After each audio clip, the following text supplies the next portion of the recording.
Hi everyone, my name is Jared Lenz, and this is my King Crimson studio album ranking video. What we're gonna do here is we're gonna rank the 13 King Crimson albums. This does not include any of the live albums. It doesn't include any of the projects from the mid to late 90s, and it doesn't include any of the box sets that DGM Live has released over the years. These are my favorites. These are my rankings. I got some of these King Crimson albums back in the mid to late 90s and we're listening to them then, just a few of them. And then a few years ago, I just started going through the whole catalog, accumulating albums and listening to them over the years. And right now, I'll say probably, definitely King Crimson is my favorite band right now and of all time, of all bands. They're number one for me. And I was lucky enough to see them in live in 2021 in October. Um, and so, without any more qualifiers, let's start out. Um, we're only ranking the top 13 studio albums. So, what do I have for number 13? From 1995, Thrack. This is the double trio album. By the way, great idea in concept, great concept, but it failed in execution mainly due to what I believe is the lack of compelling songs, lots of instrumentals. Um, kind of a cool looking album cover that like real metallic album cover. And by the way, the music comes off really metallic. It's really metal. I would call it.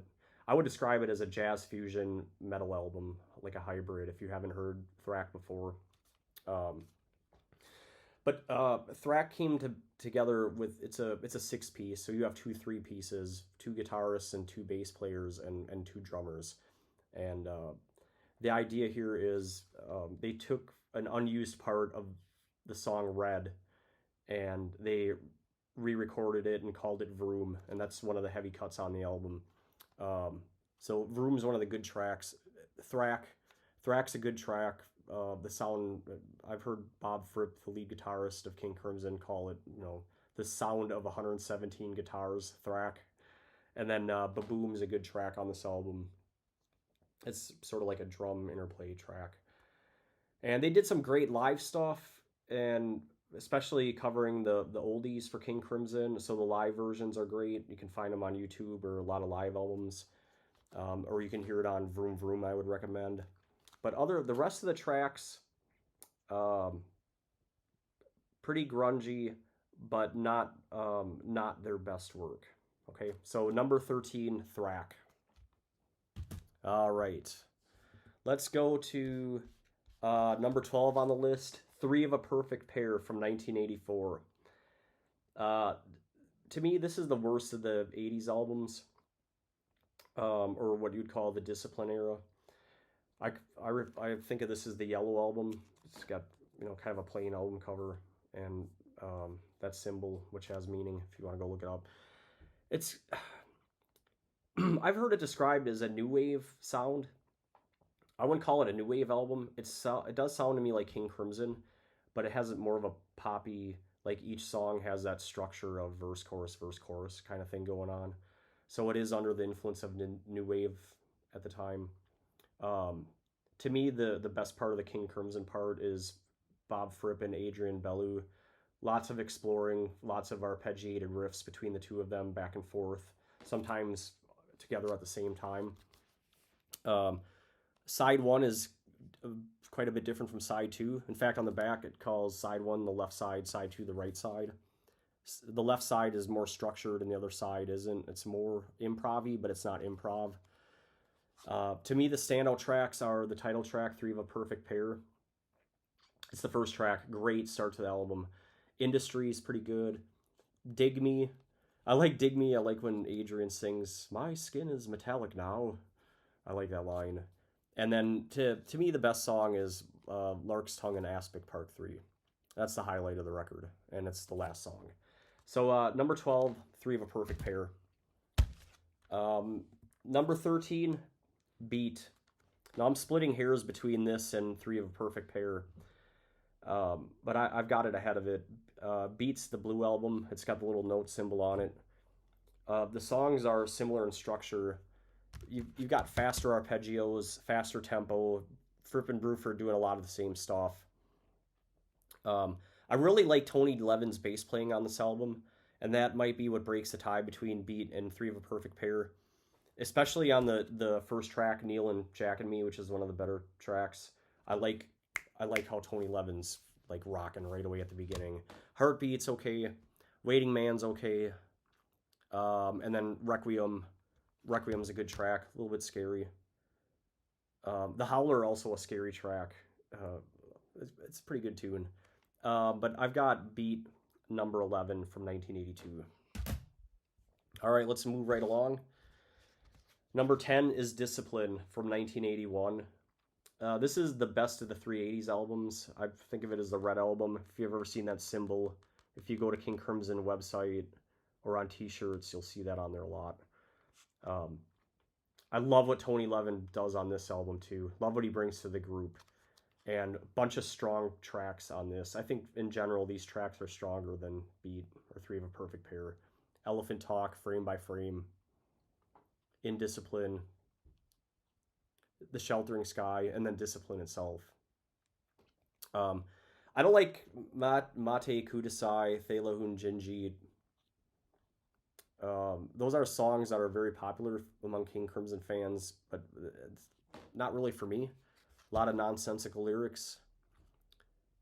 It's the popular opinion that this is the best of the 380s albums, but really I'm splitting hairs to put this at number 10.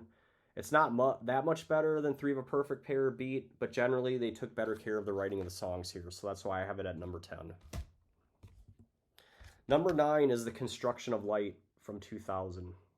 Cool album cover, too. Really simple. This is the double duo. So, what is the double duo? Well, they had the double trio in Thrak, and then Levin and Bruford quit for whatever reason. So then they were down to 4 members. But I don't get why the rebranding of the double duo. Isn't that just a traditional rock and roll configuration like the Beatles or Kiss or Metallica or any band that has 2 guitarists and a bass and a drummer? Anyway, I like the 2 types of songs here. It's pretty much a heavy metal album. You're either listening to heavy metal or you're listening to heavy rock with lots of heavy arpeggios throughout, just laced throughout every song. The other thing is, I prefer Tony Levin's bass playing to Trey Gunn, who's the bassist on this one. So that's why I have this at number 9. And then the songs I like: Construction of Light, great. Fractured, great. Lark's Tongue and Aspect Part 4, I really like it. And the Coda, I Have a Dream. It's a great ending there. And then In the Frying Pan is okay. That's the 4th track. I'm not sure why there's all the hate for Prozac Blues and The World's My Oyster, Soup Kitchen, Floor Wax Museum. But I don't get it. Maybe it's the nonsensical lyrics that you get from Adrian Belew. The other tracks are just meh. So number 9, The Construction of Light. We go to number 8, The Power to Believe from 2003. This is the lowest ranked excellent album for King Crimson. By the way, this is a great album with a cool cover. And you see this in a lot of the live albums. He hired this one artist painter to do these album covers. He just bought them. But this is an excellent album, and it's the lowest rank of the excellent albums at number 8. Again, this is the follow-up to The Construction of Light. It's the double duo again. The best track on here is level 5, which is what Bob Fripp has described as Lark's Tongue and Aspect Part 5. He just calls it level 5 here. It has Eyes Wide Open, The Power to Believe suite, which The Power to Believe Part 1 is the acapella, is the opening track. The suite's pretty good overall. Electric's a good song, and then Dangerous Curves. Dangerous Curves is like, it kind of builds over time. It's a cool track. And then Happy With What You Have to Be Happy With. There's a lot less of the zany Belew lyrics on this album than the 80s albums or in The Construction of Light. Except for Happy With What You Have to Be Happy With, he's singing I have to write a chorus, you know. Anyway, number 8, The Power to Believe. Excellent album. Let's go to number 7, In the Court of the Crimson King from 1969. Is this a hot take? Maybe. A lot of people have this ranked number 1 as the top, or number 2 as the top number 1 prog rock album of all time. So I understand where it sits in the history of prog rock. What's great about this album, by the way, excellent album. What's great is the mellotron just permeates, dominates the album. From the title track on, right from the opening track, 21st Century Schizoid Man. So it's, by the way, the other best thing about this album, the rhythm section. It's awesome. Pete Giles and Michael Giles, especially on Epitaph, which is my favorite song on the album, but the rhythm section is perfect. There's this song called I Talk to the Wind. Whenever I hear it, I think of Here, There, and Everywhere by the Beatles. The first 12 bars and then the lyrics, I've been here, I've been there. If you listen to the song, I think you'll know what I mean. But good grief. Pete Sinfield, who wrote the lyrics, I mean, was he under the influence of the Beatles? Maybe. 21st Century Schizoid Man, first track, comes out right away, powerful saxophones, and it's got this riff in the middle of it, kind of sounds like Heart of the Sunrise by Chris Squire. And yes, I've even read where Chris Squire, what he was saying, he was under the influence of this album when he wrote that song. And then you have the title track, The Court of the Crimson King. Excellent mellotron parts in that song. It's a famous song. And then the fourth track I haven't spoke about yet is Moonchild. Moonchild is it's a lot of improv noodling for 12 minutes, and it starts out as a really good song, and then it just kind of drifts away into just improv, and there's this cool piano typewriter sound at the end. So that is number 7, In the Court of the Crimson King. Cool album cover too. Cool painting. All right. Number 6, Starless in Bible Black, 1974. Boring album cover, but I think this is probably the best lineup of King Crimson.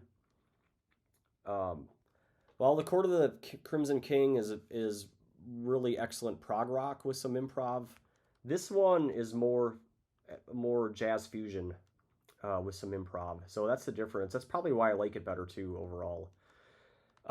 And great first track, The Great Deceiver, just really hard hitting, and then has a really great line in it that Bob Fripp contributed to the album: cigarettes, ice cream, figurines of the Virgin Mary. The second track is Lament. It's a great track.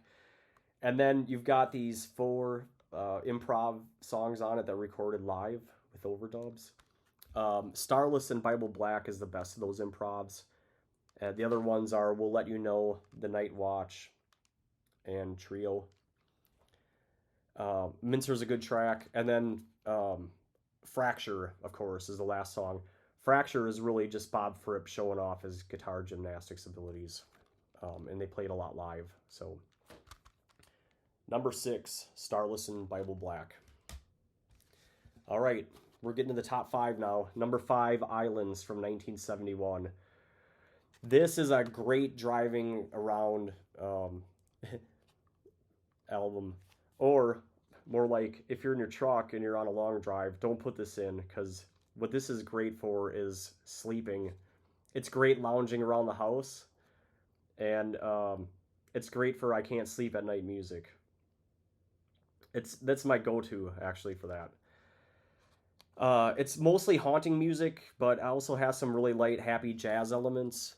There are some flare-ups of power, but not like the heavy metal versions of Thrack or The Construction of Light. It's mainly just powerful from more like a jazz perspective.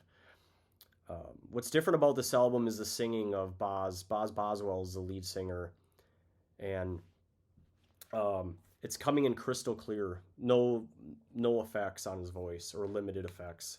not like some of the 80s albums or In the Court of the Crimson King. You know, they really did a lot to Greg Lake's voice, especially in the first track, 21st Century Schizoid Man. Sounds like he's singing it through a megaphone or something. But not on this. On Islands, it's Boz. It's Boz singing for the most part, and it sounds good. And I love when he screams "impaled on nails of ice." That's in the song "Letters," which is one of my favorites. "Ladies of the Road" has this big saxophone at the beginning, and it's got a real Beatles moment. And the "All of You Know" part, it's a great song. And I love the strings on Prelude, Song of the Gulls, and the song Islands is it's like a 10-minute epic that ends the album. So, yeah. Number 5, Islands.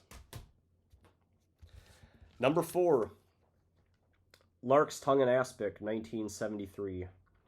Now, the fact that this is number 4, that tells you a lot about how much I like the catalog for King Crimson.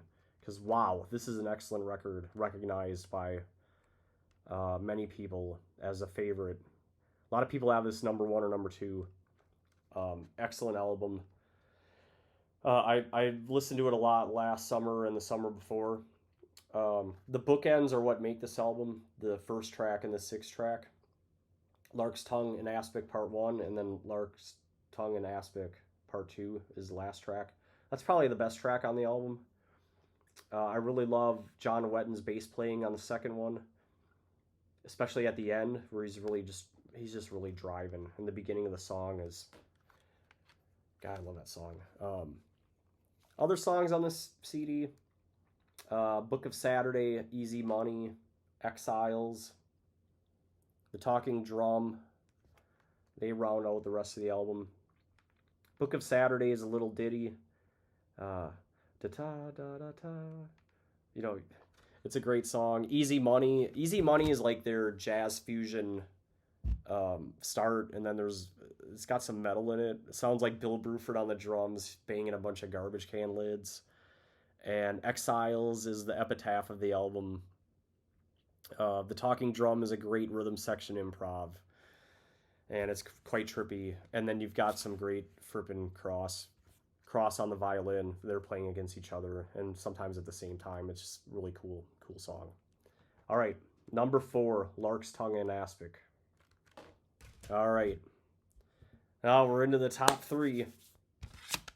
Number 3, Lizard, 1970. Whew. Lizard, to me, this is the most creative, most jazz-infused album that they made. Just excellent. And if I'm judging these albums on the content and the songs, then this is definitely deserving of its spot. It starts off with the first track, Circus. Na, na, na, na, na. It's kind of like an ambulance. And it's got that eerie Mellotron part in it. So Circus, strong start to the album. Indoor Games. By the way, cool album cover, too. Like, really, like, great artwork. Indoor Games has a powerful saxophone at the beginning. That dun dun dun dun dun dun dun. I love that. Happy Family.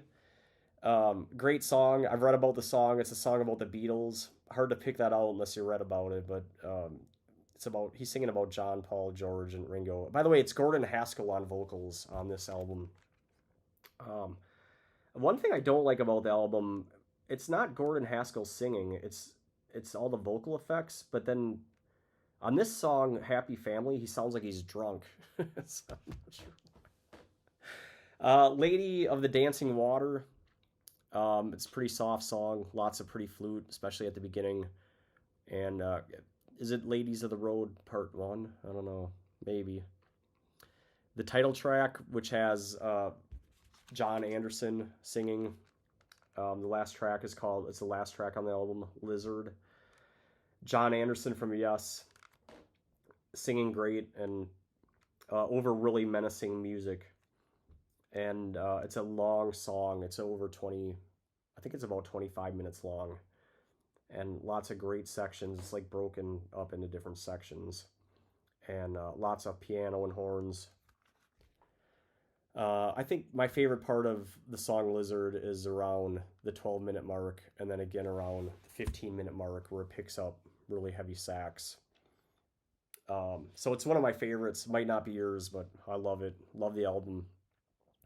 I wish for Gordon they wouldn't have masked his voice so much and with so many effects.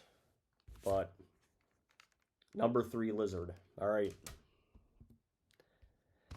Number two, In the Wake of Poseidon, 1970. I've been listening to this a lot in the fall and winter. Uh, Amazing. This is prog rock. Unlike Lizard, which is the album that follows this one, um, this one is more proggy. It's got a lot of jazz and some improv. Definitely more than its predecessor in the core of the Crimson King. That's a mouthful for me to say, man. But in Wake of Poseidon, I don't really understand the concept behind the album with Pete Sinfield or how it relates to the artwork on the cover. I just like the songs a lot. I like the Mellotron. It's everywhere, especially in the title track, which is the defining song on the album. The drumming from Michael Giles is outstanding, and especially on the title track, it's just great. Um, he got it perfect. He got the drumming perfect throughout the album. The Peace Suite doesn't do much for me. Is that part of the concept? I'm not sure. I've read the lyrics. I don't know how it fits in, but it's not bad. It's just like a cappella singing and guitar playing. Pictures of a City is the second track.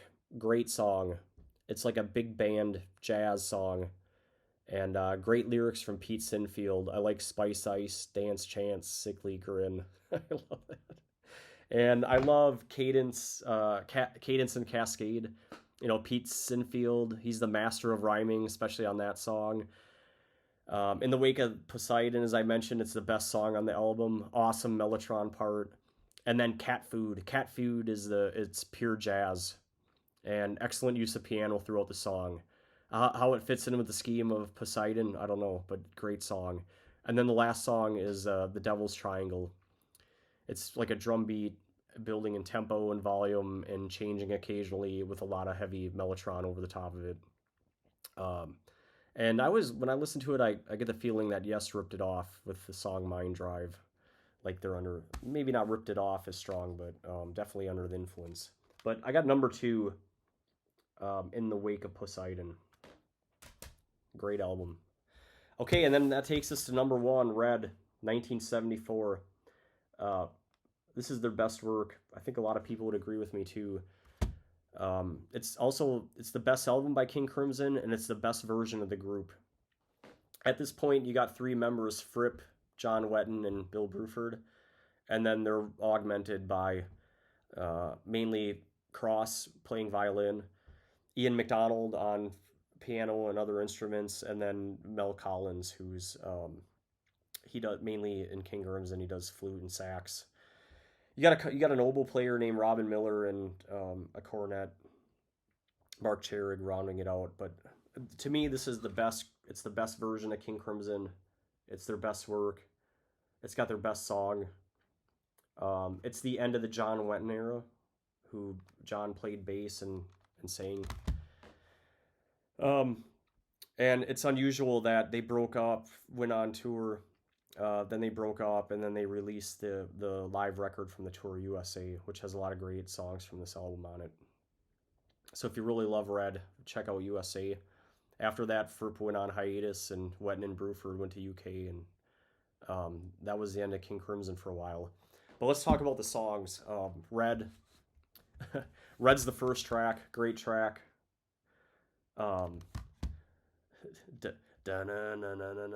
You know, Red is just all heavy metal guitars, and then One More Red Nightmare is track 3, which is like the follow-up to Red. And I love that song. I love the way Wetton sings on it, and Bill Bruford with the cymbals, with the drumming and the cymbals. I think the cymbals are overdubs. They have to be. I don't know how he could have done that, but it sounds great. Fallen Angel. That's got great Wetton singing on it. The song's almost a skip. I don't like the opening verse, but then it gets good afterwards, and it sort of rewards your patience for not skipping. So it's a good tune. And then Providence is the improv track on this album. A lot of tappy guitars and drums, and lots of violin sounds, and that's usually how King Crimson improv sound. But that's one of the better ones for the Crim. And then the last track on the album, Starless. Starless is the best song on the. It's the best King Crimson song, honestly. It's my favorite. Um, just the way it builds from beginning to end, and John Wetton pounding on the bass at the end. It's exceptional. Um, anyway, that's why Red is my favorite album. All right, so let's go run through the order real quick from beginning to end. Man, I really like doing that, and like I said, King Crimson is my favorite band, and if you like jazz or heavy metal or prog rock or jazz fusion, recommend you check out King Crimson if you haven't. Number 13, Thrack. Number 12, Three of a Perfect Pair. Number 11, Beat. Number 10, Discipline. Number 9, The Construction of Light. Number 8, The Power to Believe. Number 7, The Court of the Crimson King. 6, Starless and Bible Black. 5, Islands. 4, Lark's Tongue and Aspic. 3, Lizard. 2, In the Wake of Poseidon. Cool album cover. And number 1, Red. All right, that just about does it. I'll be looking for your rankings or lists in the comments, or if maybe you disagree or you have your own or you have a different favorite, just let me know. You can leave in the comments. Thanks, everybody. I'll see you again next time.